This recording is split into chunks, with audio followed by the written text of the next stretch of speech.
They had their house broken into, and the person that broke into the house certainly left a nice little gift for them. I went on a roller coaster of emotions upon hearing the story from my friend that involves a prowler who ended up dropping a deuce in the family's home. So hear me out when I tell the tale of this prowler that is just wreaking havoc on their neighborhood.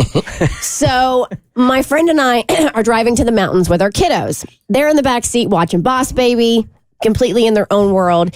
And I asked her about this update of a house she bought down the street from hers.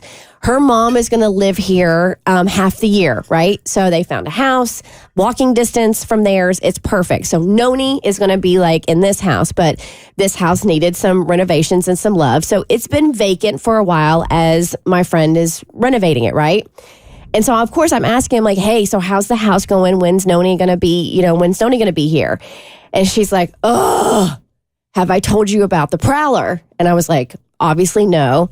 So there is a man that has taken it upon himself to kind of hold up at these vacant houses in their neighborhood.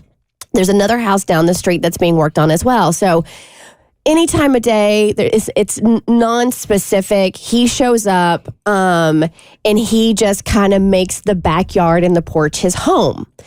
So obviously this is an unhoused person that's just utilizing vacant houses and making them his own property. They have cameras. He moves the cameras. They have called the police. Obviously, since he's not doing anything life-threatening, it takes a couple hours for the police to arrive. By that time, he's gone. They have put up signs. He removes the signs. He's making these vacant houses his. So she's getting frustrated and she's kind of like, she's very tense and on edge because though she's not living there and this guy isn't doing anything harmful, it's still like an invasion of privacy, right? Like that's your property and somebody you don't know is there. And she's like, I feel like I'm on edge all the time and I'm constantly checking the cameras at the house to see what's going on. So she was driving home one day and she saw the other homeowner out that's been dealing with this prowler because she finally got like some police records that she was looking for because she's trying to figure out who this dude is so she can file a restraining order against him and keep him away from her house. So somebody had said he had gotten arrested recently at another vacant house. She's driving by. That owner happens to be there working on it. So she pulls into the driveway and she's like, hey, can I talk to you about this prowler situation? He's like, oh, can you? Let me tell you what happened. And this was the arrest record that she had gotten. So he was there with his son, who was like 9 or 10, and he's working in the backyard, right? And he's just clearing out weeds, clearing out the yard, and he realizes he hasn't seen his son, so he goes looking for his son, and his son is like playing underneath the deck or the porch with the prowler. Oh, man, this is like right out of a movie. What? Now, he had been clearing out the backyard with a machete. What? The homeowner had been, right? So the homeowner sees the prowler with his son with machete in hand and starts running after the prowler. Prowler's lucky, man. Dude has a gun. You don't know what's going to happen there. He was, how dare you get away from my son? Like he's freaking out. So the prowler immediately runs into the house and locks himself into the bathroom. So, because the house is open, the prowler just runs into the decision, right, and locks himself in the bathroom. Okay. So, guy calls the cops, and he's like, "Yes, I have a man in my house. He's in the bathroom." So, cops come.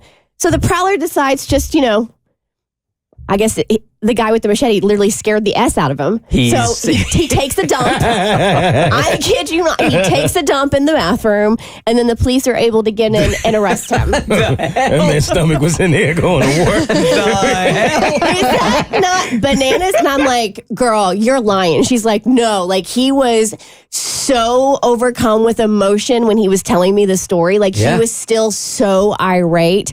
So then that gave, now that's even creeped her out more because this is the type of person you're dealing with who's obviously struggling with some stuff and has some issues.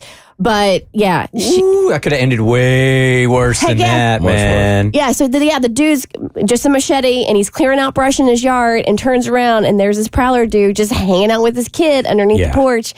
And if I'm a gun owner and I see a stranger out there with a machete with my kid next to it, that's going to end badly. Well, the prowler didn't have a machete. Oh, I thought you said that. No, the homeowner. The Oh, okay, homeowner had okay, a machete because the homeowner was the one that was clearing out the brush, Okay. and the homeowner with the machete chases the prowler into the house. And then that's where he locks himself in the bathroom and decides to drop a deuce. It's so bananas. What an ending. The Bert Show.